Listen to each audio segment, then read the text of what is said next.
Bom dia, Bruno. Então, bom dia, pessoal. Uma excelente segunda-feira para vocês, uma excelente semana para vocês. A nossa aula está sendo remota, né? Mas as outras disciplinas vocês já vão começar presencial essa semana. Por isso, sempre é bom aquele recado, né? Quando vocês forem para a aula presencial, tomem cuidado com algumas coisas. Não façam aglomerações, né? Tentem não ficar abraçando e beijando um ao outro aí, gente, vamos tomar cuidado. Eu sei que as saudades são grandes, não, a saudade é grande,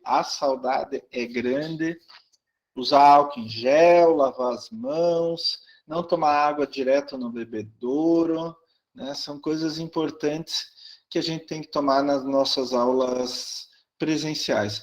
Eu também vou entrar em aula presencial a partir da manhã, só que em outras matérias, em outros cursos, né? Então, a gente tem que tomar bastante cuidado. Máscara, não se esqueçam da máscara e etc. Gente, esses avisos nunca são demais. Nunca, nunca, nunca são demais, tá? Então, a gente tem que prestar atenção nisso para não ter problema nenhum de saúde. Infelizmente, a Omicron está matando bastante agora por causa do número de infectados, né? Que é gigantesco. Apesar dela ser menos letal, mata uma porcentagem bem menor dos infectados, mas é importante. E olha, gente, 90 a 95% das pessoas que estão indo para o hospital e morrendo por causa da Omicron são não vacinados ou só têm uma dose. Então, por exemplo, hoje meu filho vai tomar a terceira dose de reforço. Então, isso é muito importante que a gente siga o que os médicos estão falando, né? Que a gente tome vacina, tome os cuidados e a gente vai conseguir debelar tudo isso, vai conseguir acabar com essa pandemia. Infelizmente, a SARS-CoV-2, né, o Covid-19, vai ser uma endemia, né? Assim como é a gripe. Todo ano a gente tem que tomar vacina para gripe, todo ano a gente provavelmente vai tomar vacina para Covid-19, né, para SARS-CoV-2.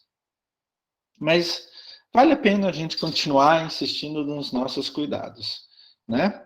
Bom, pessoal, hoje a gente vai fazer, semana que vem, nós vamos fazer uma introdução ao meio ambiente, tá? Mas antes de começar a aula propriamente dita, vocês viram que já está lá no portal para vocês, né, e tudo mais. Já está já há alguns dias lá no portal, inclusive. Mas antes de começar a aula propriamente dita, eu queria perguntar para vocês. O que é meio ambiente?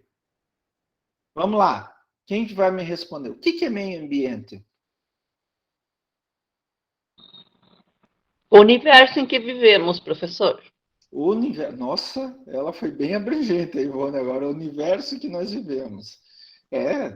Não deixa de ter razão, claro, com certeza. Qual que é a percepção de vocês de meio ambiente, gente? Qual que é a percepção? Alguém pode falar? Gente, não precisa se preocupar com o professor. Vocês já tiveram aula com o professor Cláudio. É super tranquilo e tal. Ninguém vai falar mal de ninguém aqui, pelo contrário. Mas qual que é a percepção que vocês têm? Alguém quer falar? Cuidado com os rios, matas e seres vivos. Cuidado com os rios, matas, seres vivos. O que mais, gente? Vamos lá.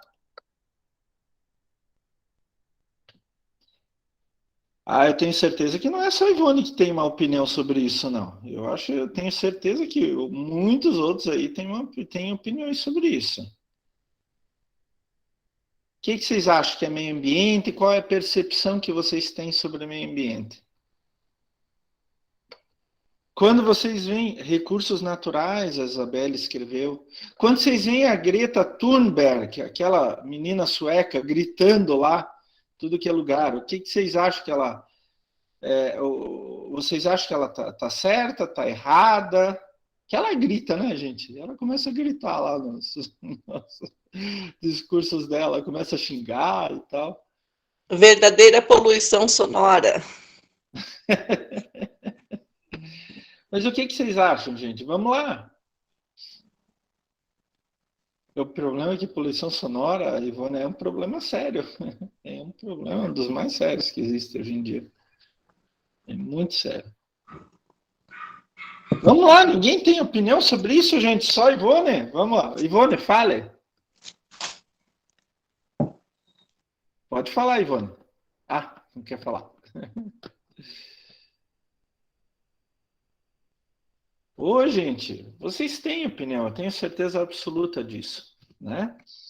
Mas meio ambiente é algo que a gente deve começar a prestar atenção com outros olhos. Meio ambiente é algo extremamente importante.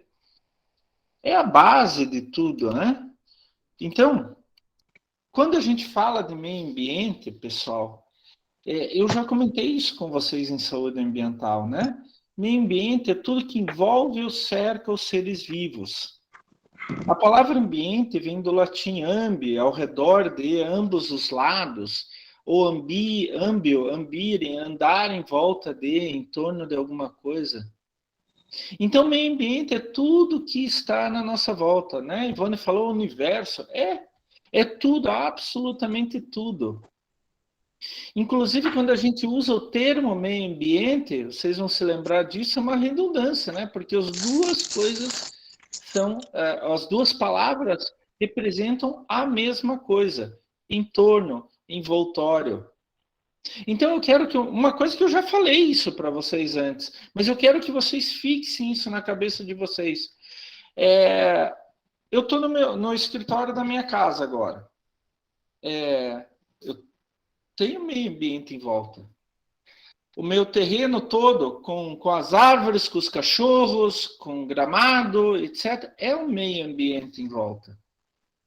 Tá certo que não é um ecossistema, né, super bem preservado, não sei o quê, mas aqui em casa tem bastante coisa. Tem um urubu que vem brincar com os meus cachorros, ele vem brincar, ele vem provocar os meus cachorros quase todo dia, 6 horas da manhã. Os cachorros ficam loucos. Ele fica perto dos cachorros e fica pulando na frente dele, não estou brincando. Tem tudo que é bicho aqui em casa. Tem esquilo, tem mico, tem gambá, tem cobra, tem tudo que é bicho aqui em casa. Não é um ecossistema perfeito, mas tem bastante coisa.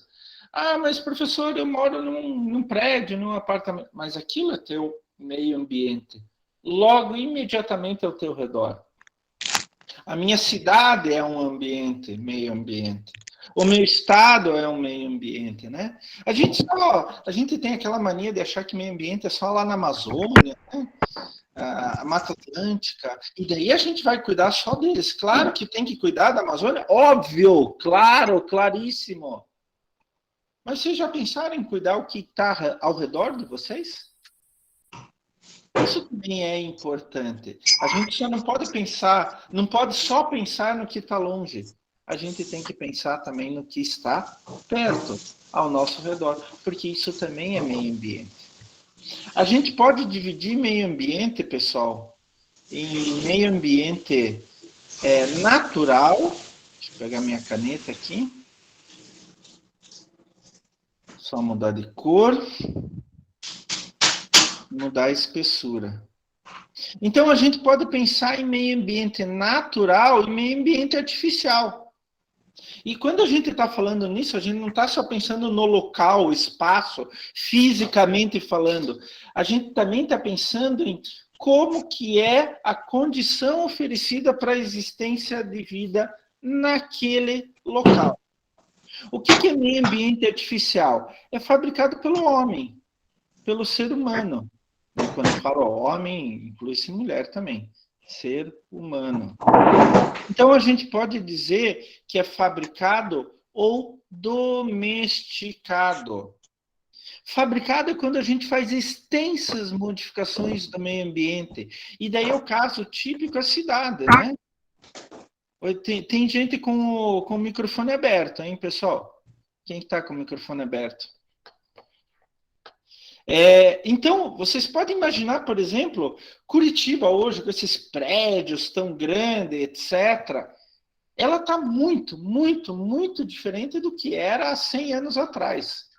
do que era 50 anos atrás. O bairro onde que eu moro hoje, 50 anos atrás, era muito diferente. Assim diz minha mãe. O ser humano tem a capacidade de mudar a paisagem, então a gente pode tirar a montanha se a gente quiser. O que a gente está vendo agora em São Paulo, começou na Bahia, Minas, agora foi para São Paulo, as chuvas. Né? Faz 8 dias que deu aquelas chuvas gigantescas em São Paulo, que morreram 30 pessoas em algumas cidades de São Paulo. Franco da Rocha morreu, por exemplo, acho que quase 20 pessoas. As pessoas estão construindo em cima dos morros, e daí o morro enche de água e desliza tudo.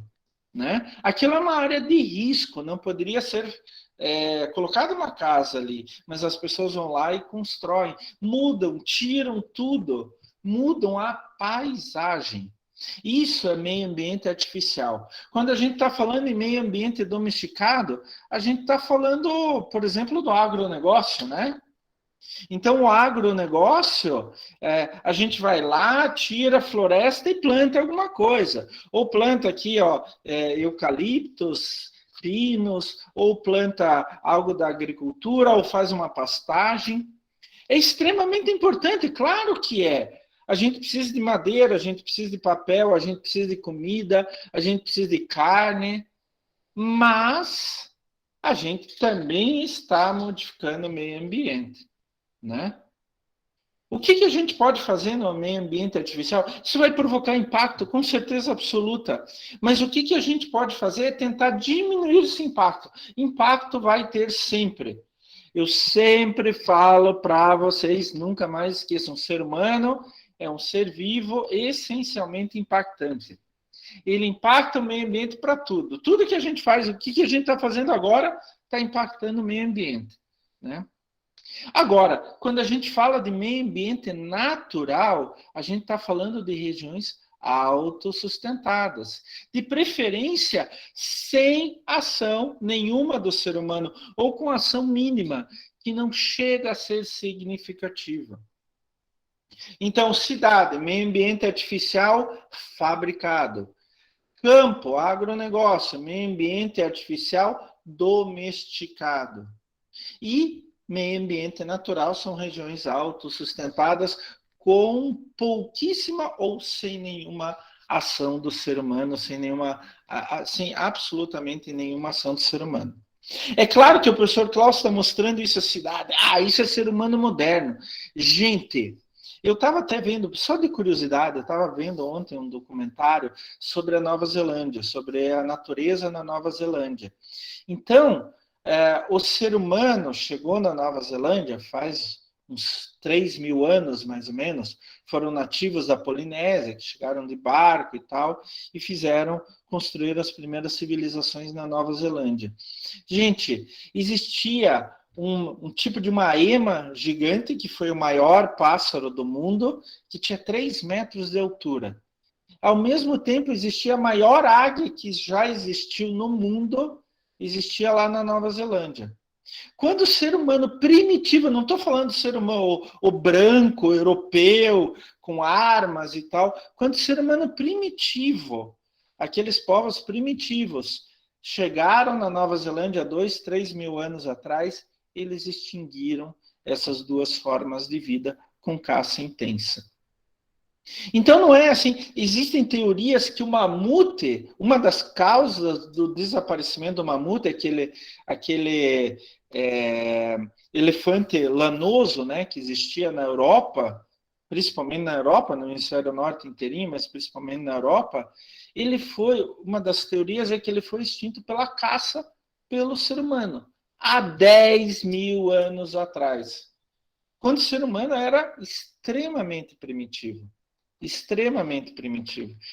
Acho que tem alguém querendo entrar aqui. Ashley. Vamos voltar para a nossa sala.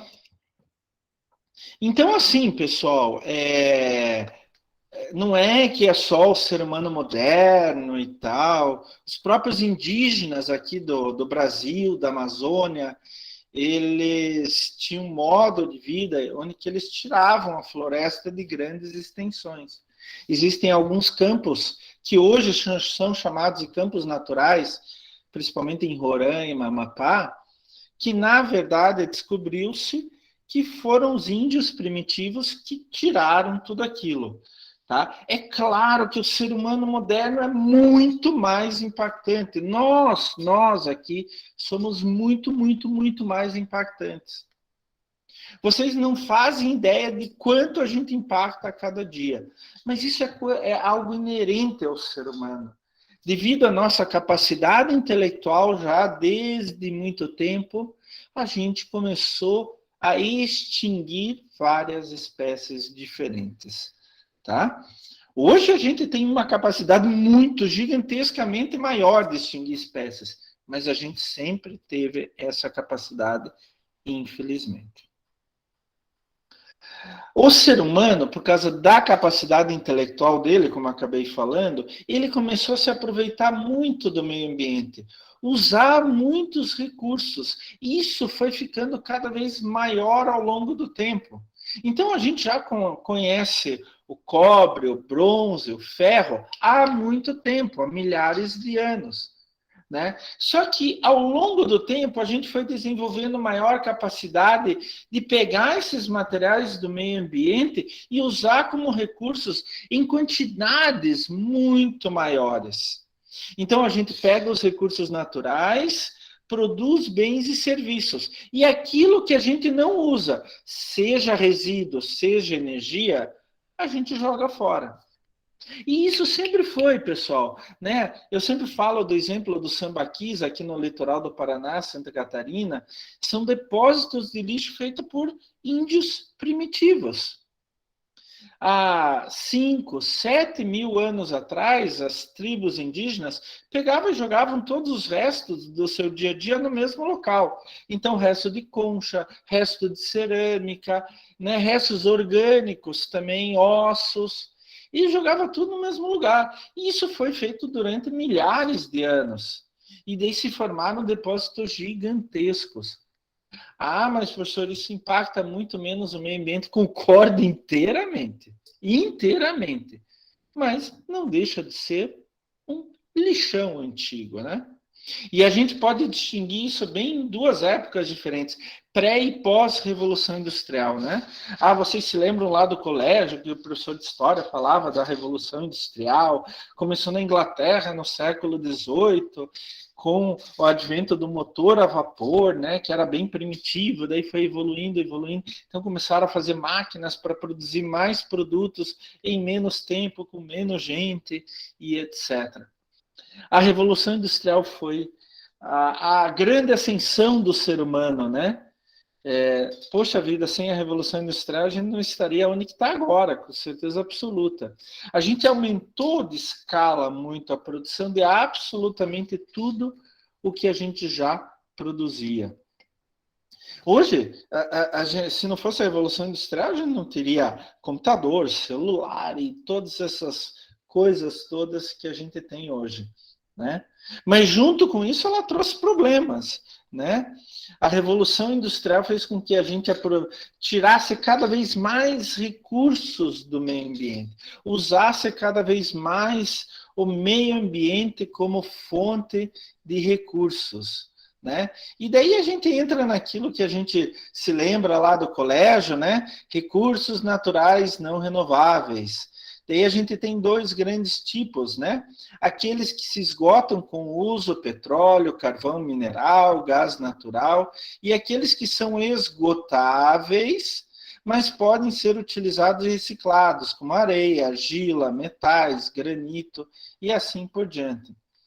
Isso significa o quê? Os recursos naturais não renováveis, eles têm um número limitado, uma quantidade limitada. A gente não sabe direito quanto que seria isso. Por exemplo, o petróleo. A gente fala tanto do petróleo, né? Quando eu estava no colégio, os meus professores diziam que lá por 2030, 2050, o petróleo ia acabar. Gente, a gente já está em 2022 aqui e parece que o petróleo não vai acabar. Né? Inclusive está aumentando de preço, principalmente por causa da crise lá entre Rússia e Ucrânia e etc. Né? Então tem uma perspectiva de faltar petróleo, porque se tiver guerra vai faltar petróleo, porque a Rússia é um grande produtor de petróleo. Na verdade, a Rússia é um dos 3 maiores produtores de petróleo no momento no mundo, né? Então, assim, era para o petróleo estar quase acabando. Só que a gente sempre acha novas reservas de petróleo. Algumas reservas não são tão grandes, o petróleo não é tão bom, etc, etc, etc. Mas parece que não é tão pequena assim a quantidade de petróleo, de carvão, de gás natural e assim por diante. Mesmo assim, tem uma quantidade limitada, por isso a gente chama de recurso natural não renovável. Mas, por exemplo, tem outros, né? Metal é o grande exemplo, né? A gente extrai minério de ferro, faz ferro, depois que usa, pode reciclar. E pode reciclar, e pode reciclar, e pode reciclar. Né?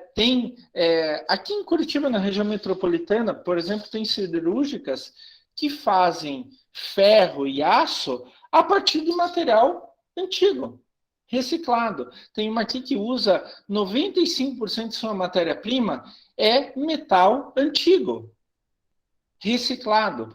Por que não usa 100%? Porque precisa colocar um pouco de material novo para não perder a capacidade física daquele material, daquele metal.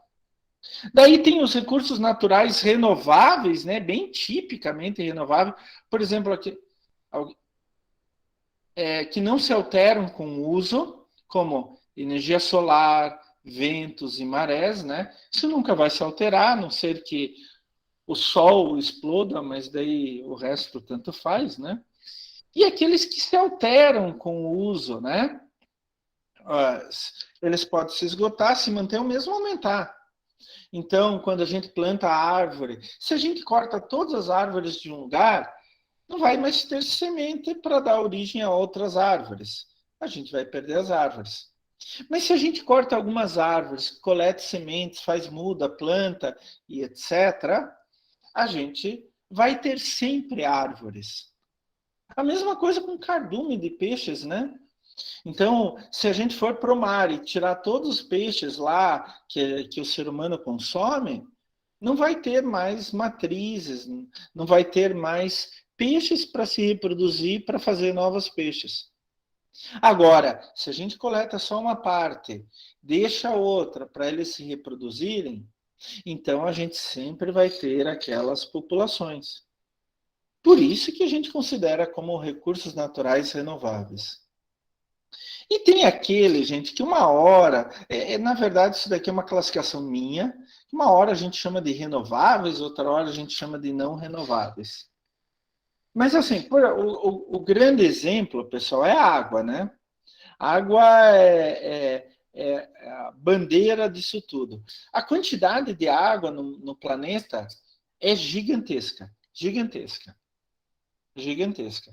O Yuri Gagarin, primeiro ser humano no espaço, russo, soviético, lá no final da década, não, no começo da década de 60, acho que foi 61, 62, ele, quando subiu lá para o espaço, olhou para o nosso planeta, disse que o nosso planeta era azul. Era um planeta água. Por quê? A gente tem extensões gigantescas de água. Na verdade, a gente tem uma superfície maior com água do que com terra. O problema é a forma que essa água está. Eu digo assim, gente, a água nunca vai acabar no planeta, nunca. Tem até um seriado, não sei, uma minissérie da Netflix, que é sul-coreana, se não me engano. Não vou me lembrar do título, gente. Onde que no futuro acabou a água no planeta, o ser humano foi buscar água na Lua, e daí começa lá com os negócios. Não vou dar uma de adiantar nada, não, viu? Mas assista, é bem legalzinha. É bem ficção mesmo. É bem ficção mesmo, né?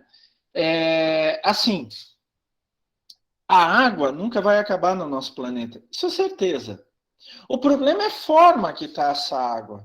A grande parte da água está como água salgada. E como fazer para aproveitar a água salgada? É muito mais difícil.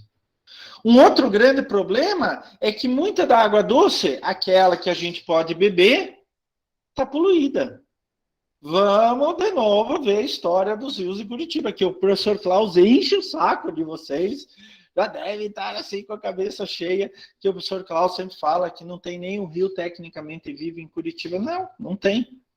Toda a água que é captada para a gente consumir nas nossas torneiras é uma água que estava suja, bem suja. E as nossas estações de tratamento têm que limpar essa água. E a gente gasta muito dinheiro para fazer isso. Muitos produtos químicos para fazer isso. A gente vai ver numa aula posterior. Né? A gente tem pouca água potável no mundo. Isto sim pode acabar. A cidade de São Paulo hoje já tem mananciais locais da onde ela capta água a mais de 150 quilômetros de distância. Apesar de ter o rio Tietê e o rio Pinheiros passando por dentro da cidade, que são rios grandes. O rio Tietê ele poderia dar uma boa parte da água que São Paulo precisa para beber. Mas a água do rio Tietê é tão suja, tão suja, tão suja, que não dá para aproveitar. O ar, a mesma coisa. O ar nunca vai acabar, a não ser que a atmosfera arrebente, né? Mas daí, tanto faz, não vai ter vida no nosso planeta de qualquer maneira. Mas a gente pode poluir o ar. Né? Tem aquele filme Elysium, né? Que os mais ricos constroem uma estação espacial, os mais pobres ficam sofrendo na superfície da Terra. Um dos grandes problemas é a poluição do ar. E assim por diante, beleza cênica, né? A paisagem bonita, isso pode acabar. Então, a gente tem que tomar cuidado com o meio ambiente como fonte de recursos. E daí a gente pega esses recursos e vai produzir alguma coisa. Professor, eu comprei uma camisa legal, professor. Eu comprei um tênis legal, um sapato legal. Olha só, professor. Ah, professor, eu realizei o sonho da minha vida. Eu comprei um carro. Novinho, zerinho carro, tem computador de bordo, ele estaciona sozinho, etc. Tudo isso é feito com recursos que a gente tira do meio. E quanto mais a gente produz, mais recursos a gente tem que tirar do meio. Um filósofo falou em 1798, num livro que ele escreveu, Malthus falou no livro Ensaio sobre a População, que uma população, quando não controlada, tende a aumentar numa progressão geométrica, enquanto os meios de subsistência cresceriam numa progressão aritmética, provocando assim escassez de alimento, né? Então vamos pegar aqui a nossa caneta, né? Então o que esse vermelho aqui é a população. Se vocês se lembram lá da matemática do colégio, a população cresce numa progressão geométrica. Quer dizer, em média, né? Então, um casal, 1 mais 1 igual a 2, produz 2 filhos, ele dobrou. Cada filho produz 2 filhos, dobrou. Cada filho produz 2 filhos, dobrou. Cada filho produz 2 filhos, dobrou. E assim por diante. Isso é uma progressão geométrica. Hein, professor? Falha. Desculpa interromper, é que tem uma aluna querendo participar da aula e eu acho que ela não está conseguindo. Então a gente já vai colocar. Obrigado por avisar, vocês sabem que a gente não enxerga, né? Muito obrigado por avisar, tá? Foi o Regis que me avisou, né? Beleza, prof. Obrigado. Gente, não é uma vontade minha que a gente não enxerga mesmo, fica só o slide, tá?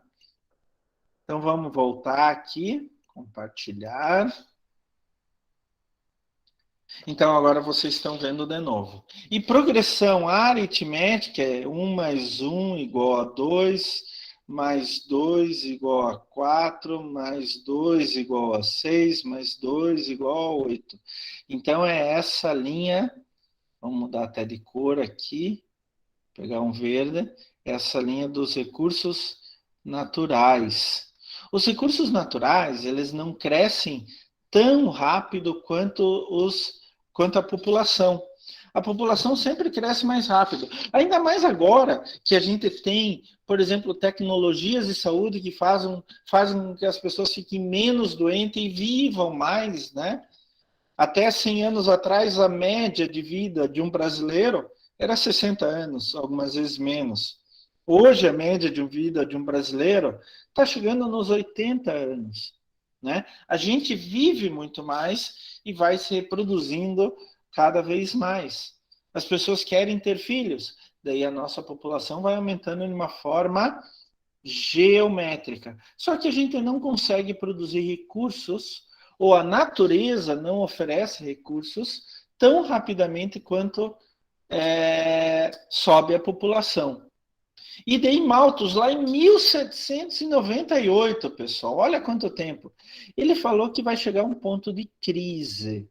Ele chamou de ponto de crise, quando a população ultrapassar a oferta de recursos naturais. Então, nessa primeira fase aqui, a gente tem uma sobra de recursos. Eu tenho mais recursos do que população. Nessa segunda parte aqui, eu tenho uma falta de recursos. Eu tenho menos recursos do que população. E isso vocês podem notar, pessoal. Isso vocês podem notar. A riqueza e a pobreza demonstram bem isso. Eu não estou falando em dinheiro. Eu estou falando em capacidade de consumir. Vocês já pensaram que alguns consomem muito e outros não têm nada para consumir? Então, pessoas morrendo de fome, pessoas sem casa, sem roupa, sem comida, sem nada. O que acontece? Algumas pessoas têm mais dinheiro. Elas vão comprar os recursos. Nem que elas tenham que pagar mais pelo recurso. Quando um recurso está ficando cada vez mais raro, ele vai se tornando cada vez mais caro. É lei da oferta e demanda, é uma lei natural da economia. É assim que ocorre. Por que o preço do petróleo está subindo? Né? Aqui no Brasil, a gente está reclamando muito do preço da gasolina. Né? O preço da gasolina aqui tem dois problemas sérios. E não são os impostos, gente. Não são os impostos. Esqueça, não é imposto. Nem imposto federal, nem imposto estadual, nem imposto municipal. Esse não é o problema. São dois problemas básicos. O preço do petróleo no mercado internacional está aumentando e o valor do dólar aqui dentro do Brasil está aumentando. E são dois problemas independentes um do outro. Por que o preço do petróleo no mercado internacional está subindo? Principalmente por causa da ameaça de guerra entre a Rússia e a Ucrânia. Como a Rússia é um grande produtor de petróleo, se ela entrar em guerra, ela vai ter que pegar esses recursos e jogar para a guerra. Então, ela não vai mais exportar tanto. E os outros produtores não vão conseguir repor isso que a Rússia não vai exportar. Então, é isso que o mercado está pensando que pode acontecer. Tá? O segundo ponto, o dólar está aumentando aqui. Isso são outros 500. Por que o dólar está aumentando aqui? Porque os investidores nacionais e internacionais estão desconfiados do Brasil, então eles estão saindo do Brasil ou se protegendo em dólar. Quanto mais gente querendo comprar dólar, mais o dólar vai subir. Tá? Eu vou ter pouco dólar para muita gente, então eu faço um mini leilão. Quem me oferece mais? Quem me oferece mais? Quem me oferece mais? E assim vai subindo o preço do petróleo. Tá? Aqui, esses são os problemas do porquê que a gasolina está subindo. É um recurso raro, está ficando cada vez mais raro, e com a ameaça de guerra, pode ficar ainda mais raro. Então as pessoas, escuta, eu preciso urgente de petróleo, eu quero vender, eu quero comprar, perdão. Mas o outro também precisa, eu só tenho tal quantidade. Mas eu ofereço mais, eu ofereço mais, eu ofereço mais para ter. E daí aqueles que têm mais dinheiro vão comprar mais. Aqueles que não têm dinheiro vão ficar sem. É a mesma coisa para qualquer recurso. Qualquer recurso. A água e a energia estão ficando cada vez mais caros aqui no Brasil também. Né? Então, o que pessoas sem recurso têm que fazer? Economizar. Os ricos, eles não precisam economizar, eles pagam quanto for para pagar, eles querem tomar o banho de meia hora, gastar água à toa, etc, etc, etc. Então, isso são leis do mercado. Isso vai fazer com que certos recursos que fiquem cada vez mais raros, eles acabam subindo muito de preço, e daí aumenta mais o abismo entre aqueles que têm dinheiro e aqueles que não têm dinheiro. Então, aqueles que têm dinheiro vão continuar consumindo do jeito que sempre consumiram. Eles não vão sentir nada. Isso vai bater naqueles que não têm dinheiro. Isso se agravou bastante durante a pandemia, né? Quantos perderam emprego? Não só no Brasil, não estou falando só do Brasil, não, estou falando do mundo inteiro. Quantos perderam emprego? A pobreza no mundo, ela aumentou bastante durante a pandemia. Ao contrário daqueles mais ricos, né? Eles ficaram cada vez mais ricos. O Elon Musk, o Bezos da Amazon, né? Apesar do Facebook ter perdido valor a semana passada por uma série de coisas, né? O Zuckerberg também continua extremamente rico. Os banqueiros estão ficando cada vez mais ricos e assim vai. Mas a gente sente no dia a dia que a pobreza está aumentando cada vez mais, né? Eu tenho um colega, professor lá da Uniandrade, que ele é voluntário numa ONG que serve refeições para pessoas pobres aqui em Curitiba. Então, 2, 3 vezes por semana eles vão lá e servem refeições para pessoas pobres. E ele conta que está ficando cada vez mais um número maior de pessoas que precisam dessa ajuda, né? Então é assim que funciona. E o Malthus já falava isso há mais de 200 anos atrás, hein, pessoal? Ele já falava isso há mais de 200 anos atrás. Imaginem agora, então, como estão as coisas. O Harding, em 1968, ele escreveu um trabalho, acho que foi para a Science, chamado A Tragédia dos Comuns. Ele falava que certos problemas nunca teriam uma solução técnica. Isso sempre iria afetar as pessoas mais pobres. São os comuns, que ele chamou. Então, ele chama os comuns de os mais pobres, né? Porque faz uma grande parte da população. Por exemplo, a Terra é finita, o nosso planeta e os recursos são finitos. Então, ele suporta somente uma população finita. Só que a nossa população está aumentando. Está aumentando, está aumentando. Já estamos em 7 bilhões de habitantes. Gente, só a China e a Índia, elas estão chegando perto dos 3 bilhões de habitantes. Só os dois juntos. Só os dois juntos. Só para vocês terem uma ideia, né? Acho que eu já comentei com vocês que o planeta já aplicou 10 bilhões de vacinas contra a Covid-19, SARS-CoV-2.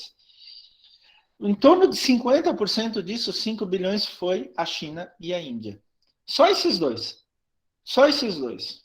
Por isso que a Coronavac é uma das vacinas mais aplicadas no mundo. Agora está tendo Olimpíadas de Inverno, lá na China, né, em Pequim, e eles fizeram uma bolha, todo mundo tem que estar vacinado e assim por diante. Mas o Harding, em 68, falava, olha, gente, não vai caber todo mundo, não vai dar recurso para todo mundo. Vai chegar um ponto que muita gente vai morrer, vai desaparecer, vai ter fome, sede, não vai ter casa, porque vai faltar recurso, né? Essa é a tragédia dos comuns. E isso a gente vê bem no dia a dia, né? Curitiba é uma cidade ainda boa, rica, comparando a outras no Brasil, mas olha quantas favelas tem. Quantas pessoas morando na rua já tem em Curitiba, né? Eles não têm mais recursos. Aqui em casa a gente estava discutindo muito semana passada sobre o porquê dessas tragédias quando dá chuva. Eu não sei se vocês se lembram, acho que uns 10 anos atrás, teve uma tragédia assim no estado do Rio de Janeiro, que no mês de janeiro morreram 1.000 pessoas por causa de deslizamentos, por causa de chuvas. 1.000 pessoas em um mês, por causa de chuva, deslizamento. Daí, não é que as pessoas querem morar nesses lugares. Eu garanto para vocês, elas não querem morar nesses lugares. Só que elas não têm outra condição. Algumas vezes as pessoas estão no interior, não têm emprego, não têm nada, vão para a cidade achando, a cidade é grande, achando que vão ter melhores condições. Não tem. Constroem um barraco bem ruizinho em qualquer lugar que encontram e o meu filho faz direito, ele estagia na Defensoria Pública do Estado do Paraná, aqui em Curitiba, e ele conta lá de processos de uso capião, onde que as pessoas invadiram uma área, já estão um certo número de anos, agora querem uso capião, querem a posse da área, né? E a Defensoria Pública ajuda essas pessoas. E assim, isso é muito comum, ele conta, muito comum. Né? Mas por que a pessoa invadiu a área? 99% é porque não tinha outra alternativa. Né? E isso que o Harding falava, a tragédia dos comuns. Né? O Clube de Roma foi uma série de especialistas que se reuniu na década de 60 e 70, publicou em 1970 um relatório chamado Limites ao Crescimento, onde que eles fizeram uma série de simulações estatísticas e colocaram que se não houvesse mudanças significativas, ao longo do tempo, do jeito que a gente estava tirando recursos naturais, os recursos iam começar a desaparecer. Né? Então aqui mostra bem, olha, os recursos naturais, essa em azul aqui, né, vai desaparecendo ao longo do tempo à medida que a população vai subindo. E se a gente não tomasse cuidado, em 2100 a população ia ter um colapso, a gente ia chegar só com 5 bilhões de habitantes. A gente já está em 7. Agora, cuidando dos nossos recursos naturais, a gente vai chegar em 2100 com 11 bilhões de habitantes. E tudo vai ser afetado, né? A expectativa de vida vai diminuir, a produção industrial vai diminuir, a produção de alimentos vai diminuir, até a poluição vai diminuir, né? Porque vai ter menos gente, vai ter menos produção industrial, vai ter menos consumo de recursos e assim por diante. Vai elevar a taxa de mortalidade, doenças, subnutrição e assim vai. O Clube de Roma colocou esse ponto de inflexão em 1999, né? Por aí, um pouco depois. O que acontece? Que eu sempre falo, né? Já comentei isso com vocês antes também, né? Quando, desculpa a expressão que eu vou usar, tá? Nada, não é desvirtuar a educação de ninguém, mas é uma expressão que até minha tia falava, né? Quando bate a água na bunda, a gente começa a sentir. Já viram essa expressão? A minha tia falava essas coisas. Minha tia, se tivesse viva, ia ter quase 100 anos de idade. E ela falava essas coisas assim. Ah, bateu água na bunda, né, Klaus? Agora você vai fazer alguma coisa, né? É mais ou menos assim que a gente vive. A gente começa assim, olha, tá faltando, tá faltando, tá faltando, né? Ou tá ficando muito caro, ou assim por diante. Então, o ser humano tem uma capacidade de raciocínio, de invenção, de inovação tão grande, tão grande. Vocês já pararam para pensar nisso? Gente, hoje a gente está com celular aqui, o meu celular é até velhinho e tal, mas a gente está com celular. Olha quanta coisa fantástica. Eu juro para vocês, juro, quando eu estava na faculdade, você imaginar fazer uma ligação como essa, não tinha. Eu fui ter o meu primeiro computador no mestrado, gente. Eu comecei a minha dissertação de mestrado na máquina de escrever. Eu fiz curso de datilografia. Eu me lembro uns anos atrás, quando meus filhos eram menores, eu ainda tenho a máquina de escrever que era do meu pai, que meu pai trouxe da Alemanha na década de 70, gente. E daí eu comecei a mostrar para os meus filhos, a minha filha falou, olha que legal, pai, você digita e já imprime ao mesmo tempo. Né? Talvez alguns de vocês nunca tenham visto máquina de escrever. Ivone, me ajuda, Ivone, me ajuda. A Ivone já viu máquina de escrever, né, Ivone? A Ivone já viu máquina de escrever. Mas é assim, a gente vai inventando tecnologias cada vez mais. O meu sonho é ter placas fotovoltaicas na minha casa. Por que você não tem, professor? Porque eu tenho pinheiro do lado da minha casa e eu não vou tirar o pinheiro só para colocar as placas fotovoltaicas. Fala, Ivone. Não estamos te ouvindo, Ivone. Nossa, não dá para ouvir nada. Sério mesmo, o microfone tá bem ruinzinho, Ivone. Se você quiser escrever, esteja à vontade. Mas assim, gente, a gente vai inventando tecnologias, né? Hoje a gente tem carro elétrico. Carro elétrico não é novidade. Alguns dos primeiros modelos de carro foram elétricos, né? Ah, a Ivone também fez curso de datilografia. Então, alguém para me ajudar aqui. Eu fiz também estenografia, Ivone. Estenografia é uma maneira de escrever onde que você simula, digamos assim, substitui palavras e sílabas por símbolos para escrever mais rápido. Mas, assim, hoje a gente faz com carro a combustão interna, a gente faz uma quilometragem muito maior do que fazia antigamente. Né? Hoje tem carro elétrico, daqui a pouco tem avião elétrico, hoje a gente tem outros tipos de combustível e assim por diante. Eu também tenho a minha máquina, só que a minha está guardada no porão, sabe? A minha está guardada no porão. E a gente vai inventando muitas coisas diferentes. Então, há 30 anos atrás, a gente só tinha telefone fixo. De repente, começou a vir internet. A primeira internet era discada, né? Fazia um barulhinho, daí ninguém mais podia falar no telefone quando alguém estivesse na internet. E era muito, muito, muito lenta. Hoje, a gente pode ir para qualquer lugar com internet. Eu me lembro, em 2006, eu fui para a Europa, fui lá para Budapeste, na Hungria, levei meu celular, eu saí do avião, liguei meu celular, ele já se conectou com uma série de estações ali, né? Eu ainda não tinha internet no celular, mas tinha o telefone, né? Normal e tal. Ele já se conectou com a rede lá da Hungria, né? Eu estava uma vez na Suécia, fui num congresso na Suécia, fui visitar uns amigos antes do congresso e tal, e eu conversando com um amigo, de repente toca meu celular, era do Brasil, né? E isso já fazem 15 anos, 16 anos, né? Então, assim, a gente vai evoluindo ao longo do tempo. Tem uma prima chamada Olivetti, deve ser por causa da máquina de escrever, né?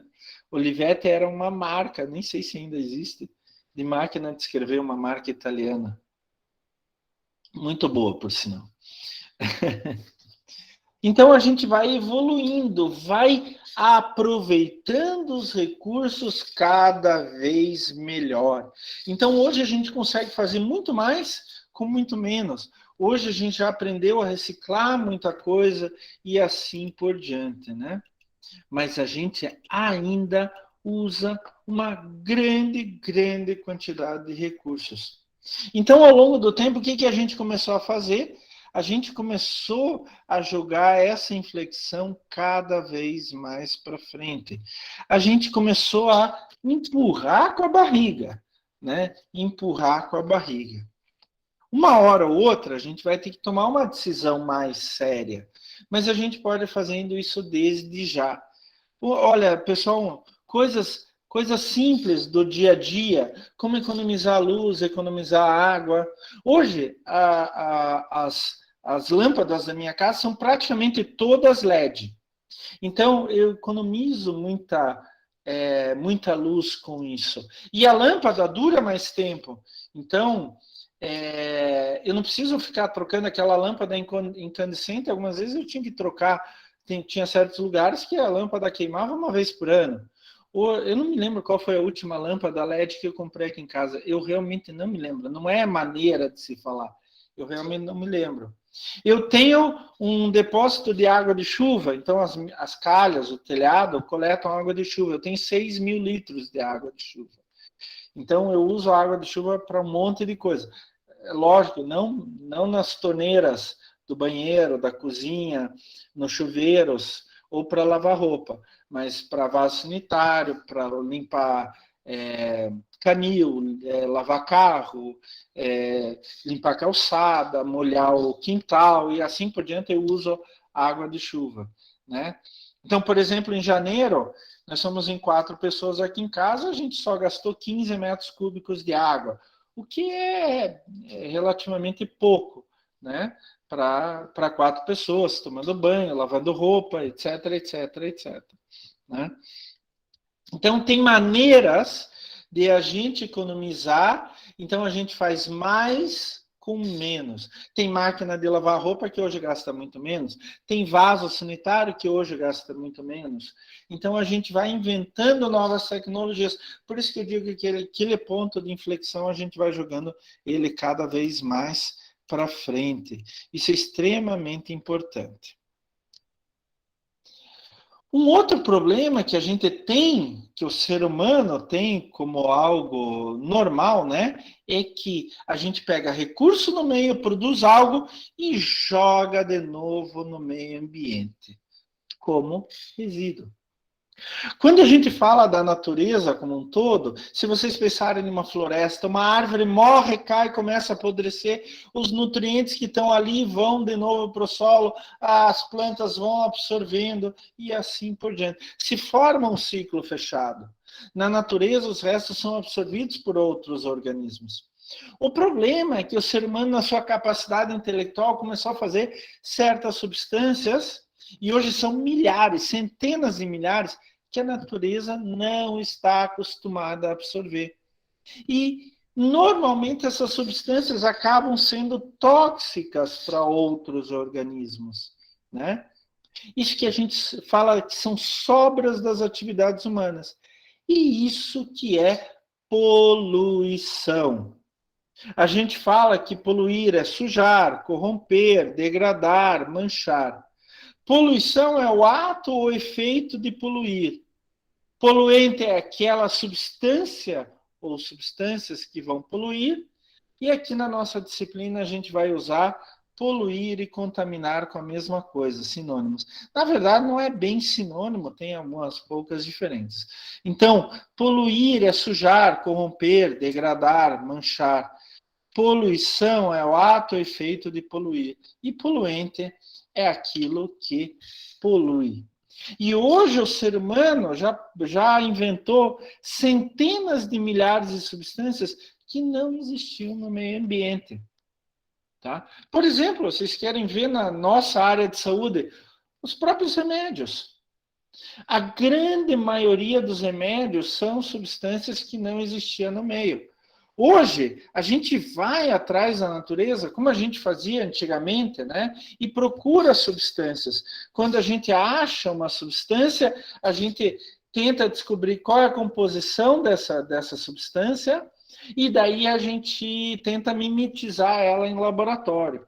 Então, por exemplo, remédios de coração, hoje está se descobrindo muitas substâncias em veneno de cobra que podem servir como remédio para o coração. E daí a gente extraiu, testou, dá certo como remédio para o coração. E daí a gente descobre qual é a estrutura molecular daquela substância, e daí a gente não precisa mais depender das cobras, a gente produz essas substâncias em laboratório, né? Mas a gente desenvolve uma série de outras substâncias que não existiam no meio ambiente. Né? Os plásticos em geral. Hoje a gente tem centenas de tipos de plásticos, né? Eles não existiam no meio ambiente. E a gente que desenvolveu. Agora, por exemplo, a gente está tentando desenvolver certos tipos de plástico a partir de substâncias naturais. O plástico, atualmente, ele é desenvolvido a partir do petróleo. Se você pensar, o petróleo é uma substância natural? É, claro que é. Né? Só que ele tem moléculas grandes, que são moléculas difíceis de serem quebradas, decompostas no meio ambiente, então ele vai começar a poluir. Tem certas substâncias ali dentro, elementos ali dentro, que podem causar mal para o meio ambiente, etc. Ser tóxicos e assim por diante. Hoje a gente está tentando, a Braskem, que é uma empresa brasileira, está tentando, por exemplo, fazer plástico de açúcar. Pega as moléculas de açúcar, modifica elas para fazer plástico. Então, eles já estão até comercializando alguns tipos de plástico a partir daí. Qual que é a vantagem? É que essa molécula vegetal, açúcar, ela é mais fácil de ser quebrada e não tem substâncias que podem ser tóxicas a diferentes organismos no meio. Mas o plástico também é feito a partir de uma substância natural. A gente sintetiza o plástico a partir do petróleo. A gente pode sintetizar o plástico a partir do açúcar. A gente pode sintetizar o plástico a partir da celulose. Qual é a diferença do açúcar, da celulose para o petróleo? Todos eles têm carbono. A diferença é quantos carbonos tem e a forma que esses carbonos estão organizados. Pode ser mais recalcitrante, que demora mais para ser quebrado, como o petróleo, ou mais facilmente degradado, como açúcar, como a celulose e outros, né? Então, hoje, a gente está indo atrás de outras substâncias, mas a gente ainda produz muitas substâncias que não são degradáveis pelo meio ambiente, pelos organismos que estão no meio. Por isso que eles persistem no meio, essas substâncias persistem no meio e acabam liberando ao longo do tempo uma série de substâncias. Agora, eu acho que eu já fiz esse alerta para vocês e vou refazer. Quando a gente vê muitos programas de educação ambiental falando tal substância permanece 10 mil anos no meio ambiente, né? Gente, isso é bom, porque ela não vai soltar tão facilmente uma série de substâncias tóxicas para o meio. O vidro leva 100 mil anos para degradar, ótimo. Então ele não vai interagindo com o meio, né? Agora, se você tem uma substância extremamente danosa ao meio, tóxica, e ele degrada facilmente, em um dia, por exemplo, você pega o herbicida glifosato, é o agrotóxico mais utilizado no mundo atualmente, tá? Apesar de ele foi criado pela Monsanto há muitos anos atrás, hoje ele já tem a patente quebrada. Então, só aqui no Paraná tem umas 20 empresas que produzem glifosato. É um herbicida, mata-mato. O glifosato, ele degrada naturalmente em 15 dias. Dependendo de uma série de situações, até em 10 dias. Isso é bom, então. Não, não é bom. Porque ele degrada e solta uma série de substâncias. Então, a gente tem que tomar cuidado. Não é porque degrada rápido que é bom para o meio.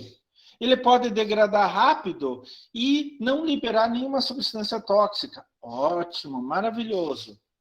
Ele pode degradar rápido e soltar, liberar uma série de substâncias extremamente danosas ao meio, tóxicas aos diferentes organismos do meio. Daí não é bom.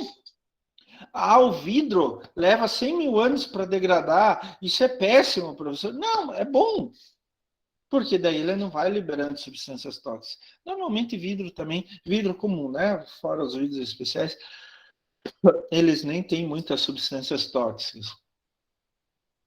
Então, a gente tem que ser muito crítico, pessoal. Qual que é a substância? O que ela vai liberar? Em quanto tempo ela vai liberar? Então, por exemplo, eu tiro, sobra lá, estou fazendo comida, sobra casca disso, sobra uma folha de alface que não estava muito bonita, e etc. Eu vou enterrar. Isso é matéria orgânica pura. Ele vai degradar rapidamente.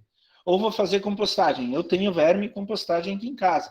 Eu tenho caixas com minhocas, e daí ela junto com os micro-organismos que estão ali, vão decompondo, vão fazendo adubo, né?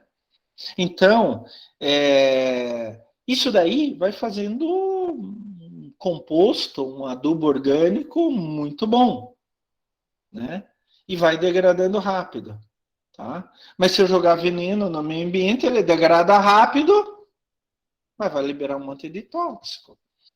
Então, a gente tem que ser muito seletivo, tem que começar a pensar, a raciocinar, quando a gente fala dos impactos que cada atitude, de cada substância que a gente joga no meio, tem sobre o próprio meio ambiente, né? Mas é uma característica do ser humano, a gente tira recursos do meio, produz algo e joga os resíduos de volta. Essas coisas, a poluição, ela pode ser gerada por tanto fontes naturais como fontes antropogênicas. Agora vamos fazer uma diferenciação entre isso, né? Esses dias me perguntaram assim, o senhor não vai falar da poluição natural? Não. Por quê? Poluição natural, digamos assim, como, por exemplo, o vulcão, quando estoura um vulcão, são toneladas e toneladas de enxofre e outras coisas que são liberadas por meio. Muitos organismos morrem, mas isso faz parte da dinâmica natural do nosso planeta. Estando o ser humano aqui ou não, vai ter vulcão, vai ter terremoto, vai ter maremoto, vai ter tudo isso daí. Estando ou não o ser humano no meio ambiente, tá? O que nos é mais importante são as fontes ser humano, gênicas, criadas pelo ser humano. Como, por exemplo, fábricas, veículos e etc. Né? Olha, pessoal, é o seguinte, né? A gente tende normalmente a culpar só os outros, né? Fábrica. Aquela indústria que acabou. Tem indústria que é uma porcaria, gente. Fica entre nós aqui. Não devia existir, né? E não precisamos ir longe. Vai aqui na cidade industrial, em Araucária. Não vou entrar em muitos detalhes, não, mas tem indústrias complicadas ali. Mas não é só elas. É tudo que a gente faz. Por exemplo, os nossos veículos, quando a gente anda de carro. Professor, esse pessoal que anda de carro. Quem anda de ônibus é a mesma coisa. Quem anda de moto é a mesma coisa. Só que o impacto é menor. Mas continua fazendo impacto. Né? Então a gente tem que tomar cuidado com isso. Eu sempre digo, não são só os outros que poluem, mas a gente polui. Daí os poluentes podem ser considerados primários ou secundários, né? Primário é aquele que eu jogo no meio ambiente e ele já vai fazendo dano. Agora, tem alguns poluentes que eu jogo no meio ambiente, já vai fazendo dano, mas ele se transforma em outros que também vão fazer danos. Então, o agrotóxico é bem comum, né? Eu vou aplicar glifosato e ele vai fazer um dano, ele é tóxico. Mas daí, ao longo do tempo, ele vai se transformando em outras substâncias por degradação natural. E daí essas outras substâncias também vão fazer danos. Vai depender muito da permanência do meio ambiente, mas permanência do meio ambiente junto com toxicidade. Toxicidade. Sim, uma substância tóxica vai liberando tóxicos ao longo do tempo. Quanto mais tempo ela ficar, mais tóxico ela vai liberar. E também depende do local da poluição, né? Ar, água, solo, e ainda tem poluição sonora, que a gente nem vai falar aqui, mas é extremamente importante também, né? Eu moro do lado da linha verde, pessoal, então eu sei o que é poluição sonora. Eu garanto que alguns de vocês moram em ruas bem movimentadas, sabem muito bem o que é poluição sonora, né? Então, no ar, os poluentes vão se comportar de uma maneira, na água, outra, no solo, mais diferente ainda. E a gente vai falar isso durante a disciplina inteira. Né? Mas, gente, isto vem de muito tempo atrás. Essas modificações ambientais, principalmente aquelas feitas pelo ser humano, são muito antigas. Desde que o ser humano está no planeta, ele começou a fazer certas modificações no meio onde ele está inserido, tá? Mas a gente sempre teve modificações ambientais, né? O planeta está na sexta época de extinção em massa. Esta época de extinção em massa é provocada pelo ser humano, tem origem antropogênica, criada pelo ser humano. Mas as outras 5 extinções em massa foram modificações ambientais.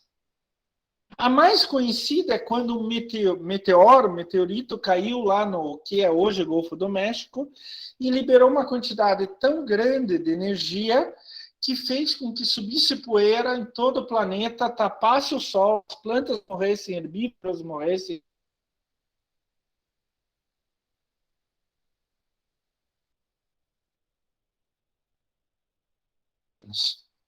E daí só sobraram pequenos animais como tamanho de ratinhos, e daí surgiram todos os outros, inclusive nós, seres humanos. Até hoje, a gente ainda sofre com modificações naturais, terremotos, erupções vulcânicas, maremotos, né? Ainda milhares de pessoas morrem. Vocês se lembram que foi em 2011, um terremoto causou um maremoto lá no... Aonde que foi? No Oceano Índico. E daí foi um maremoto na Indonésia, Tailândia, Índia, Ceilão e até a costa da África. E morreram mais de 200 mil pessoas por causa do maremoto, não por causa do terremoto. Tem até filmes mostrando lá em alguns resorts na Tailândia o mar entrando, né, documentários, filmes, ficção, etc., baseados em histórias reais, pegando a província de Banda Aceh, por exemplo, na Indonésia, foi arrasada, né, pelo maremoto e assim por diante. Dá para fazer algo contra isso? A gente pode tentar até prever, e daí sair dali, evitar, a gente não consegue. Agora, modificações humanas, poluição do ar, poluição da água, poluição do solo, dá para modificar. E é com essas que a gente vai trabalhar na nossa disciplina. Isso já vem de preocupações antigas, né? A gente falou do Malthus, com o livro lá em 1798, mas pensadores naturalistas como Spinoza, o Charles Darwin, que na sua viagem pelo mundo passou pelo Brasil, ele ficou 3 meses lá no Rio de Janeiro, ele criticou 2 coisas lá em 1830 e pouco, se não me engano, ele criticou o desmatamento no Rio de Janeiro, isso há quase 200 anos atrás, e criticou a escravidão. Humboldt, Alexander von Humboldt, que foi um grande naturalista, que também veio para o Brasil mais ou menos na mesma época, eles já falavam, já tinham preocupação do ser humano desvastando tudo. Há 200 e poucos anos atrás, gente. Na década de 60, um pouquinho antes de eu nascer, eu já falei, o Clube de Roma, que começou com a poluição dos rios transnacionais, né? Rios que atravessavam vários países na Europa, como o Rio Reno, o Rio Danúbio. O Rio Danúbio, inclusive, nasce ali uns 20, 30 quilômetros da cidade onde meu pai nasceu, na Alemanha. E é o que eles chamaram de responsabilidade alheia. Se eu poluo aqui, o rio vai levar essa poluição para outro país. E daí fizeram lá os limites ao crescimento, que eu já mostrei para vocês. Gente, décadas de 50 e 60, onde surgiram os primeiros movimentos ambientalistas, eles trabalhavam muito com poluição do ar e da água, principalmente. A poluição do solo era bem pouco conhecida. Nessa época, foi descrito o mal de Minamata. Minamata é uma baía no Japão, com várias colônias de pequenos pescadores, onde tinha uma indústria química que jogava seus esgotos industriais direto na baía. E dentro do esgoto tinha mercúrio. Mercúrio, os biomédicos sabem bem disso, é um produto altamente tóxico, um elemento altamente tóxico, principalmente com propriedades neurodegenerativas. O chumbo também é assim. Só que o mercúrio ainda sofre bioacumulação, né? Você ingere uma quantidade de mercúrio, ele vai ficar ali. Se ingere mais uma, vai acumular. Ingere mais uma, vai acumular. Ingere mais uma, vai acumular. E daí começaram a nascer crianças lá na região de Minamata com problemas sérios de locomoção, formação de ossos e assim por diante. Isso década de 50, gente. Até hoje nascem crianças com problemas na região de Minamata. Só que não é só em Minamata que acontece isso, né? Isso acontece em muitos outros lugares do mundo, contaminação com mercúrio, inclusive aqui no Brasil, com o uso do mercúrio na exploração do ouro, lá no norte do Brasil, na Amazônia, e a gente continua chamando isso como mal de Minamata. O rio Tamisa, em Londres, né, que ele era tão poluído, símbolo de Londres, né? Aquela roda gigante está do lado do rio Tâmisa, o parlamento inglês está do lado do rio Tâmisa, com o famoso relógio Big Ben, e etc. Né? As grandes atrações de Londres estão ao lado do rio Tâmisa. Né? O Parque Olímpico da Olimpíada de 2012, do lado do rio Tâmisa. Mas o rio Tâmisa era tão poluído nessa época, que algumas vezes eles tinham que adiar sessões do parlamento, do parlamento britânico, inglês, por causa do mau cheiro que vinha do rio Tâmisa. Eles expoluíram o rio Tâmisa. Hoje o rio Tâmisa dá para você ir pescar no rio Tâmisa, sem medo. Né? E daí até, eu coloquei aqui um link, eu não vou mostrar aqui para vocês, mas vejam, do grande nevoeiro de Londres de 1952. Em dezembro de 1952 tinha tanta poluição, que você não enxergava um palmo na tua frente. Dizem que a poluição entrava pelas casas, entrava dentro de casa.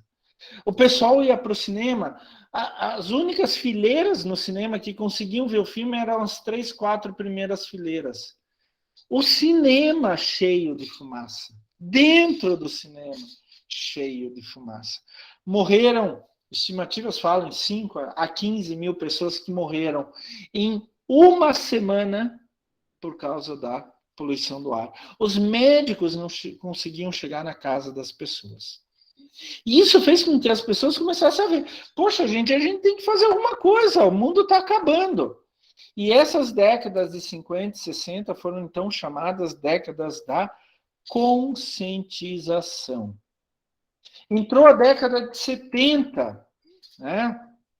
E a década de 70, ela ficou marcada que em 1972 foi a primeira grande conferência mundial sobre o meio ambiente, a Conferência de Estocolmo, na Suécia. E aqui chegou à conclusão que poluir é crime. Até a Conferência de Estocolmo, a gente achava, não, a gente pode poluir tudo que quiser. Por isso começaram as primeiras leis na década de 70 no mundo inteiro, principalmente na Europa. Por isso que a década de 70 foi chamada a década da regulamentação e controle ambiental. Né? Por quê? Com a ideia de que poluir é crime, bom, eu preciso fazer um monte de lei, né? A década de 70 foi considerada a década da crise energética, onde que da noite para o dia o petróleo quadruplicou de preço. A gente começou a valorizar resíduos. Opa, isso daqui não é para jogar fora, isso daqui a gente já pode reaproveitar. E aqui começou a se falar em desenvolvimento sustentável. E daí veio a década de 80. A década de 80, gente, foi a década da minha juventude, né? Eu sempre brinco. O melhor rock brasileiro foi década de 80, né? Então, Barão Vermelho, daquela década de 80 e assim por diante, né? Só que ambientalmente a década de 80 foi um desastre. Começou já na década de 70, em Seveso, na Itália, 76, onde que uma fábrica liberou 5 quilos de dioxina. Eles conseguiram tirar as pessoas em volta da fábrica, mas não conseguiram tirar os animais. Em torno de 5 mil animais morreram. Em 84, em Bhopal, na Índia, a Union Carbide era uma empresa química, multinacional química, tinha uma fábrica lá, e eles deixaram vazar um certo produto, mais de 10 mil pessoas morreram. Bhopal está até hoje contaminada por esse produto químico. 10 mil pessoas morreram. Algumas estimativas falam até mais do que isso. Né? Eu me lembro de ver as notícias, as imagens das pessoas morrendo, sufocadas, porque era um produto na forma de gás, morrendo sufocadas nas ruas de Bhopal. Tá? Horrível. A Union Carbide, responsável por isso, ela desapareceu. Ela era a maior empresa do mundo, de todas as áreas. Ela simplesmente desapareceu. E famoso Chernobyl, né? Chernobyl, 1986, eu me lembro bem de Chernobyl, né? Chernobyl era na antiga União Soviética, aliás, esse foi um dos motivos da União Soviética ter desaparecido. O Chernobyl é onde que hoje é a Ucrânia, bem perto da Bielorrússia. Aliás, Chernobyl fica mais perto da capital da Bielorrússia do que da capital da Ucrânia. Fica ali na Ucrânia, divisa com Bielorrússia. E o que aconteceu? Uma cidade toda construída em volta de várias centrais nucleares. A cidade se chama Pripyat. E vocês veem vários documentários e tal por aí, né? Pripyat é uma cidade fantasma, etc. Lá tem monstros, né? Por causa da radiação. Não é bem assim, mas tudo bem. Eu conheci um especialista soviético em fauna que trabalhava na região de Chernobyl, né? Ele fazia pesquisa após a explosão de Chernobyl. E foi horrível, gente, horrível. Então, esse é o reator que explodiu em Chernobyl, né? Ele literalmente explodiu. E daí, quando ele explodiu, ficaram, aqui dá para ver bem, em cima desse telhado, pedaços, e aqui tinha uma entradinha, era, acho que por aqui, ó, a porta, e eles mandavam soldados para varrer isso daqui lá para baixo, para diminuir um pouco a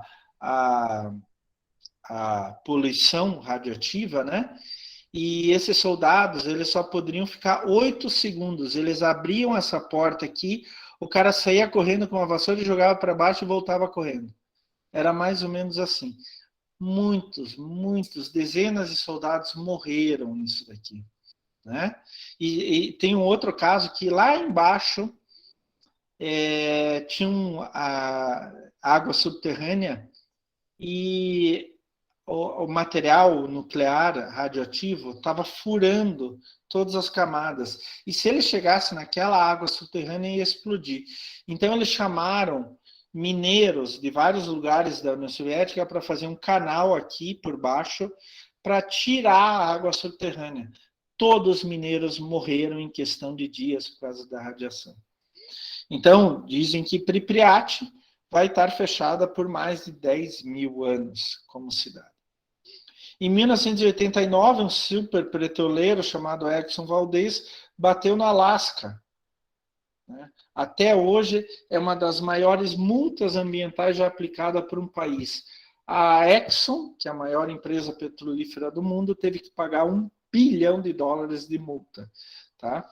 E por tudo isso, os diferentes países começaram a fazer novas legislações. Para indústrias, antes a legislação só se preocupava com a indústria que já estava instalada. Agora, essas legislações foram feitas para indústrias antes da instalação da própria indústria. Como, por exemplo, o EIA-RIMA. EIA é Estudo de Impacto Ambiental, RIMA, Relatório de Impacto no Meio Ambiente. Então, uma indústria hoje, antes de se instalar, ela tem que fazer uma série de estudos para ver se ela não vai dar um impacto significativo ou não naquela área. Foi na década de 80, por exemplo, que surgiu o problema do Love Canal, Canal do Amor, né? Olha só que estranho. Teve uma área onde que eles aproveitaram canais subterrâneos feitos para a construção de uma hidrelétrica lá nos Estados Unidos e colocaram tambores com produto radioativo, com produto químico altamente poluente, como, por exemplo, PCBs. Só que esses canais passavam por debaixo de uma área residencial. E esses latões foram apodrecendo e subiu esses poluentes até a superfície. Várias pessoas começaram a ficar doentes. E daí eles tiveram que tirar as pessoas, tratar essas pessoas, recuperar essas áreas. Foi aí o estabelecimento do Superfund, uma linha de crédito nos Estados Unidos para reabilitação de áreas contaminadas. Em 1987, no Canadá, se assinou o Protocolo de Montreal para eliminar os clorofluorcarbonos, os famosos CFCs, que davam danos sérios à camada de ozônio, né, no nosso planeta. Em 1987, a ONU fez o relatório Brundtland, que era a Harlem Brundtland era a secretária-geral da ONU, o relatório chamado Nosso Futuro Comum, onde se começou a falar de desenvolvimento sustentável.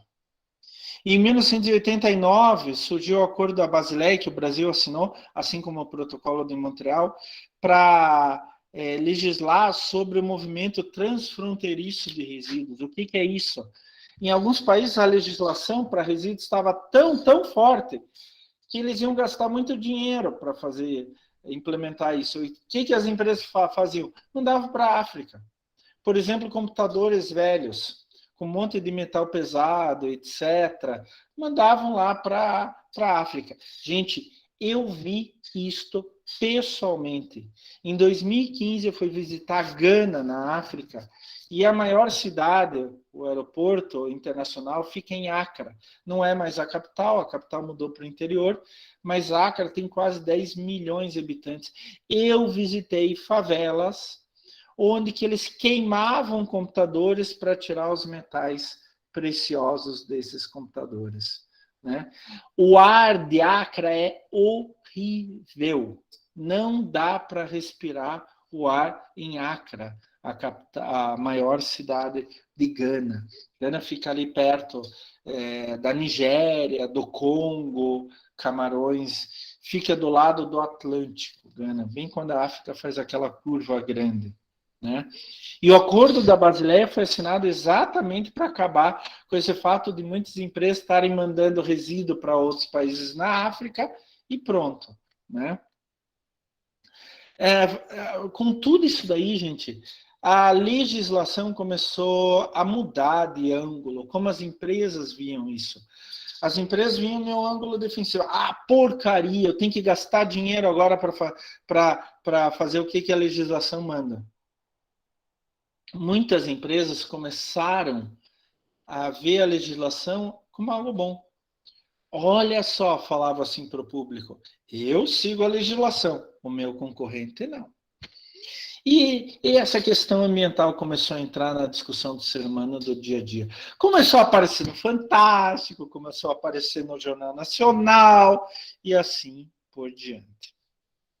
E daí veio a grande década de 90. Aí foi a grande virada mesmo. As pessoas começaram a ver, por exemplo, que elas tinham que assumir, as pessoas e as empresas, assumiam os custos maiores para ter qualidade de vida maior. Foi aí que a gente começou a rever o uso de matérias-primas escassas, uso de energia, reciclagem, desperdício. Em 1989, Curitiba começou com o lixo que não é lixo. Eu nunca mais esqueço que em 1990 eu fui no intercâmbio lá para a Alemanha e o nosso grupo se encontrava com vários prefeitos. E a gente sempre perguntava para os prefeitos qual que é o maior problema. Podia ser pequena, média ou grande a cidade, ele dizia lixo. A gente tem que começar a diminuir o nosso lixo. E Curitiba tinha começado com o programa Lixo que não é lixo, separe, né, para diminuir exatamente a quantidade de lixo, né? Aqui na minha casa, a gente é louco por reciclagem. Louco, a gente separa tudo. Absolutamente tudo que dá para reciclar, a gente separa, né? Só manda para o lixo comum aquilo que não tem jeito. Desperdício é a mesma coisa. Para que desperdiçar? A vergonha não é assim, se eu reaproveitar, se eu fizer alguma coisa assim, se eu aproveitar tudo, vai parecer que eu sou pobretão. Essa não é a vergonha. Vergonha é deixar sobrando, jogar fora algo que poderia ser utilizado. Daí veio a Rio 92, famosa Rio 92, foi o maior encontro de chefes de Estado da história da humanidade até aquele instante. E ações isoladas que só eu fazia, ou só o outro fazia, começaram a ser uma grande preocupação da humanidade. Os governos começaram a se preocupar, né, com o meio ambiente cada vez mais. Surgiram os conceitos de certificação ambiental, começou com a ABS 7750 lá na Inglaterra, e hoje é muito comum com a ISO 14001, né? Programa de atuação responsável na indústria química e a gestão ambiental. Começou a se modificar a relação entre empresas, organizações não governamentais, órgãos fiscalizadores, um queria matar o outro, né? Agora, eles começaram a se juntar. Multas e autuações começaram a ir para um segundo plano. Como assim, professor? Não estavam mais preocupados com multas e autuações? Não. As empresas começaram a pensar, eu vou fazer o certo. Se eu fizer o certo, eu não vou ganhar multa, não vou ser autuado e vou ter uma boa imagem perante o meu cliente. Isso a gente chama de responsabilidade solidária, atuando diretamente na imagem das empresas. Muitas empresas começaram a ver a questão ambiental não como um problema, mas como uma solução. Dizer para o público, olha, eu me preocupo com o meio ambiente, meu concorrente não, compre de mim. Ah, professor, mas tem muita empresa hoje que não gosta de meio ambiente. Gente, tem, infelizmente ainda tem, principalmente aqui no Brasil, mas tem fora do Brasil também, muita empresa que não está nem aí com o meio ambiente. Tem, normal. Mas a ideia geral, a ideia generalizada já está mudando há algum tempo. Pessoal, daí a gente entrou nos anos 2000, que você já conhece muito bem. Pessoal, alguma dúvida até agora? Alguma dúvida, pessoal? Dúvidas?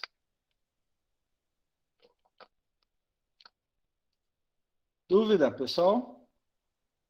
Não? Ótimo. Então vamos lá, vamos continuar. A gente precisa saber alguns conceitos, né? Eu já falei de algumas coisinhas aqui para vocês, mas a gente precisa rever alguns conceitos aí para deixar bem claro que a gente vai estudar durante o semestre. O primeiro conceito extremamente importante para a gente é poluição ambiental. O que a gente considera nesse semestre como poluição ambiental, né? A gente pode dizer que é a ação ou omissão, né? Fazer ou deixar de fazer do ser humano, que é a partir de descarga de material ou energia, atuando sobre os diferentes compartimentos dos ecossistemas, água, solo e ar, cause um desequilíbrio nocivo, seja de curto, médio ou longo prazo, sobre o meio ambiente. Então, vamos começar a ver tudo que a gente faz que causar um desequilíbrio é poluição. Então, olha lá, gente. Ah, professor, eu não poluo, eu sou impacto zero. Não, você polui. Aquela velha história, eu já devo ter contado para vocês, né? Numa sala de aula, uma aluna minha, muitos anos atrás, criticou esse pessoal que vem de carro para a universidade, né? Eu perguntei, mas você vem como? De ônibus. Ah, mas ônibus também polui, assim, assado. Só que polui menos. Ah, professor, o senhor quer que eu venha de bicicleta? Ah, mas a bicicleta você precisa de ferro, precisa para fazer a bicicleta e tal, só não gasta energia externa, só a tua própria energia. Ah, professor, quer que eu venha a pé? Depende do teu sapato. Depende do teu sapato. Então, tudo que a gente faz que cause um impacto é poluição. Só que pode causar menos, média ou bem mais poluição. Tudo que a gente faz impacta o meio, tudo que a gente faz provoca poluição.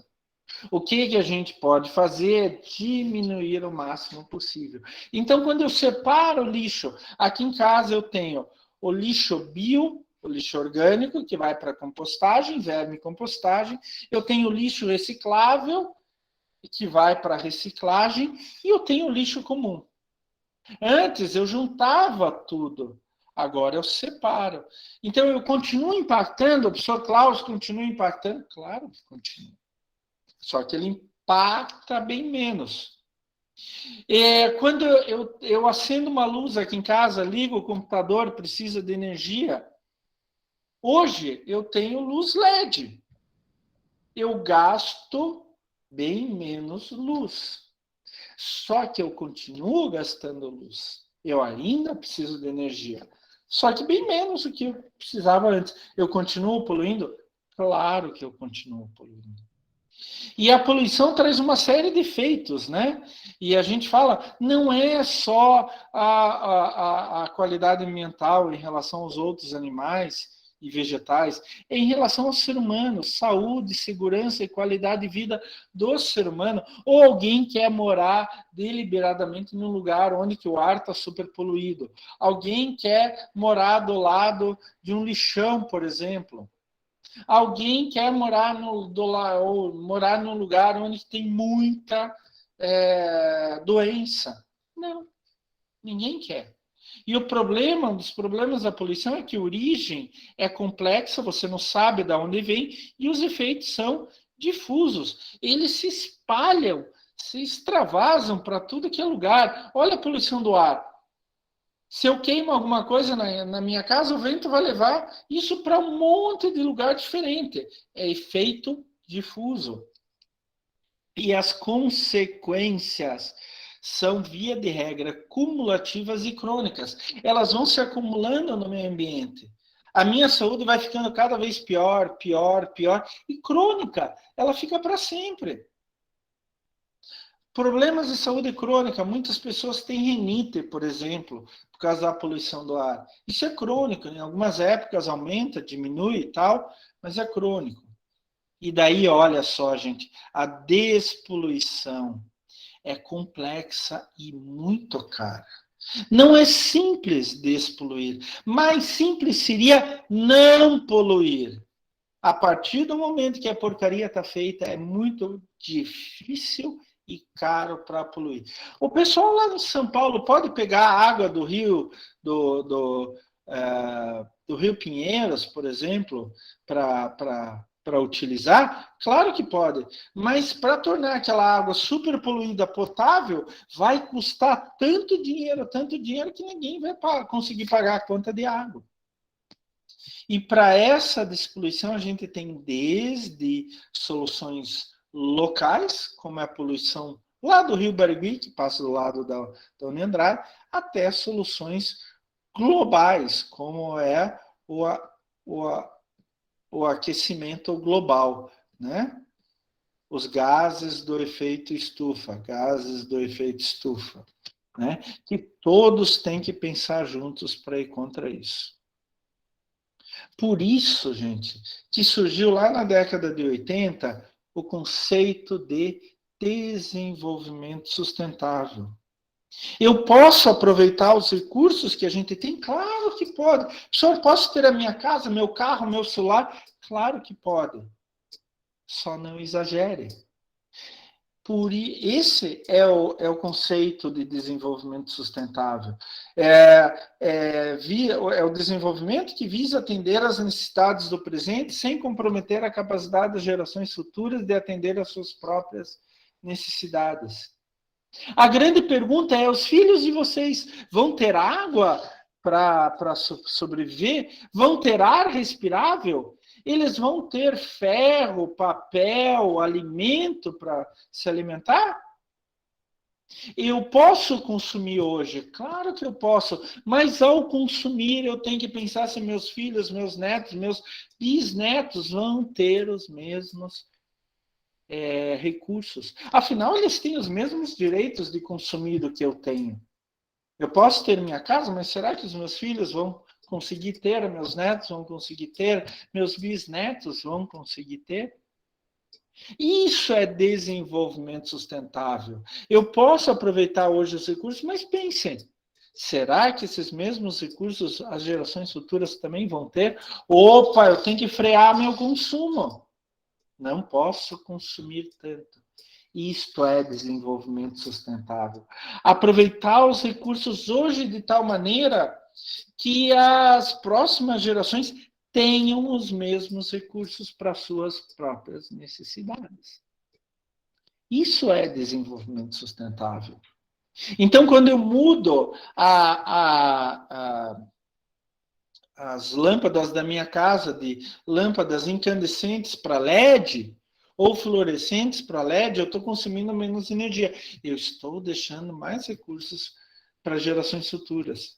Quando eu consumo menos água, então eu tenho torneiras mais eficientes, vasos sanitários mais eficientes, eu estou deixando para as próximas gerações. Quando eu estou produzindo menos resíduos, eu estou deixando mais matéria-prima para as próximas gerações. É isso que eu estou fazendo. E é isso que é desenvolvimento sustentável. A gente chama de poluição industrial nada mais, nada menos do que desperdício e ineficiência.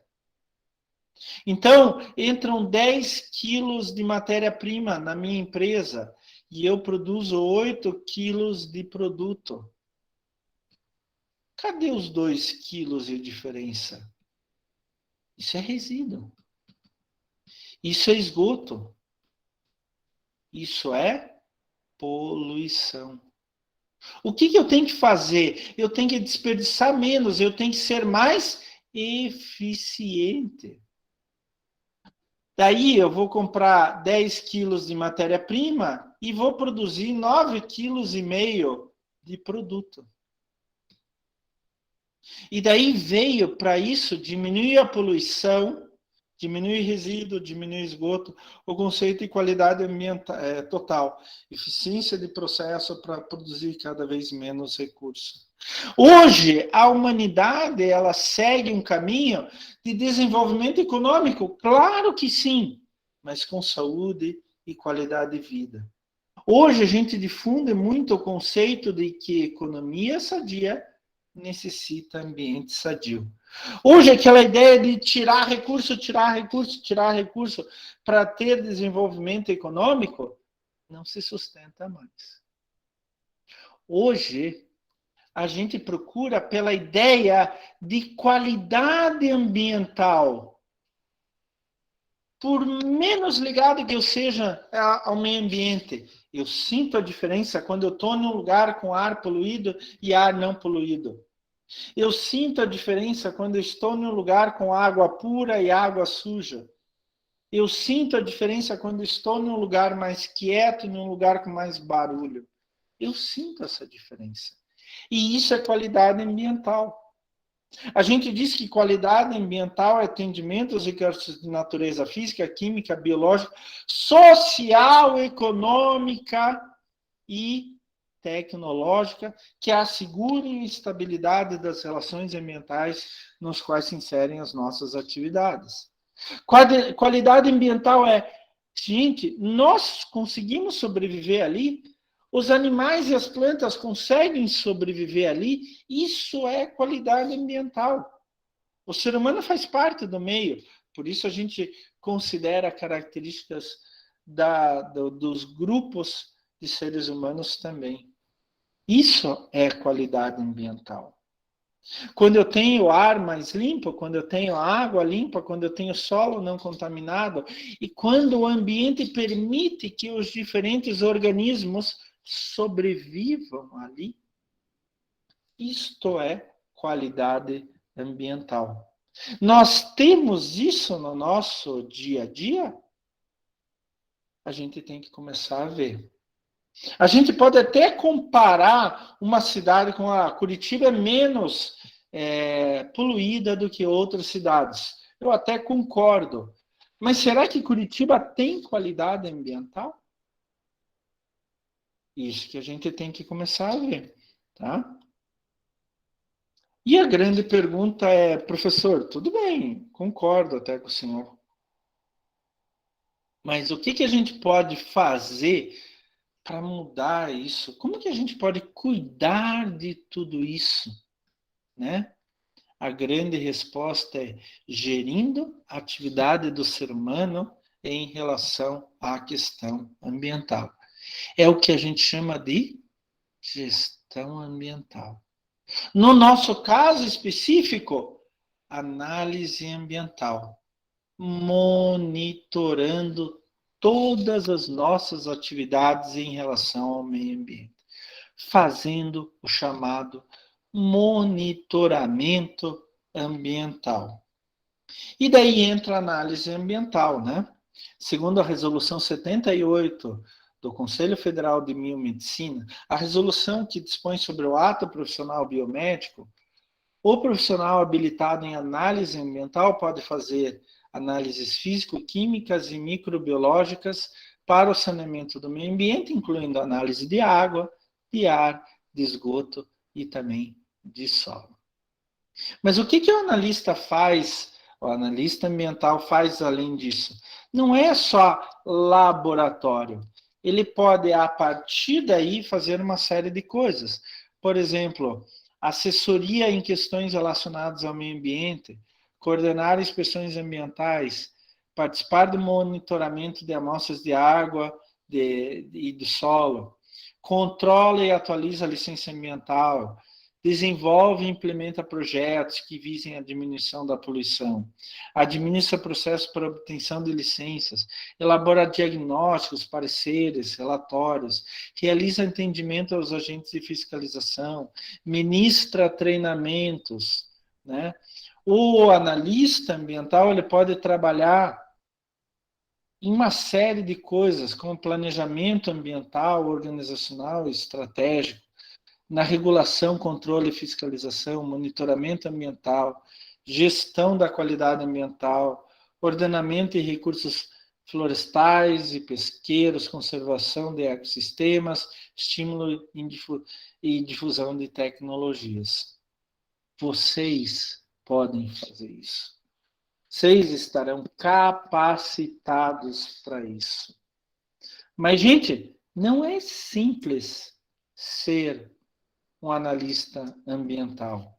A primeira coisa é conhecimento de legislação. Saber o que a legislação pede, para isso até semana que vem a gente vai trabalhar essa questão de legislação. Muito, muito, muito, muito, muito, muito importante. Demais importante, pessoal. O analista ambiental, ele precisa ter noções de normas técnicas de proteção ao meio ambiente e do serviço de vigilância sanitária e ambiental vigente aqui no Brasil. E, finalmente, precisa ser capacitado técnica e cientificamente para isso, fazendo um curso superior em biomedicina, ciências biológicas, química, gestão ambiental ou assim por diante. Vocês podem trabalhar nessa área. A gente precisa de biomédicos, não só na área de estética, biomédicos comprometidos, competentes, inteligentes, capazes, não só na área de estética, de análises clínicas e outras, mas também na área de análise ambiental. E vocês são bons nisso. Vocês têm capacidade para isso. Então, gente, é uma nova área que se abre para vocês. A partir de semana que vem, a gente vai começar a ver legislação, vamos entrar em qualidade de água e assim por diante, para ver como o biomédico pode atuar dentro de análise ambiental. Não percam essa oportunidade. É bem interessante e importante também para o biomédico. Gente, alguma pergunta? Alguma dúvida? Algum probleminha? Alguém quer fazer alguma colocação? Pessoal? Nada? Vocês estão na minha aula ainda? Estão na minha aula? Hoje, gente. Estão na minha aula? Claro. Ivone, quer falar alguma coisa? Tudo certo? Gente, vocês sabem que vocês podem trocar ideias comigo sem problema algum, né? É muito legal, uma área muito interessante. Então, eu espero... sem som de retorno. Vocês não estão me ouvindo? Estão, né? A Ivone não consegue falar isso, né? Ah, tá. Então, gente, tá o material lá, tá? Não se esqueçam de dar uma olhadinha. Até hoje à noite espero que esteja a gravação já. E vocês sabem que a presença na nossa aula é dada pelo relatório do Google Meet, né? Eu espero encontrar vocês aqui semana que vem, com o mesmo bate-professor, no mesmo bate-canal, no mesmo bate-horário. Tá certo, gente? Agradeço a presença de vocês e até a semana que vem. Um abraço para todo mundo, gente. Uma ótima semana para todo mundo. Tchau, tchau. Tchau, tchau, gente. Até. Tudo de bom para vocês, viu, gente? Até a semana que vem. Ótima semana para vocês também.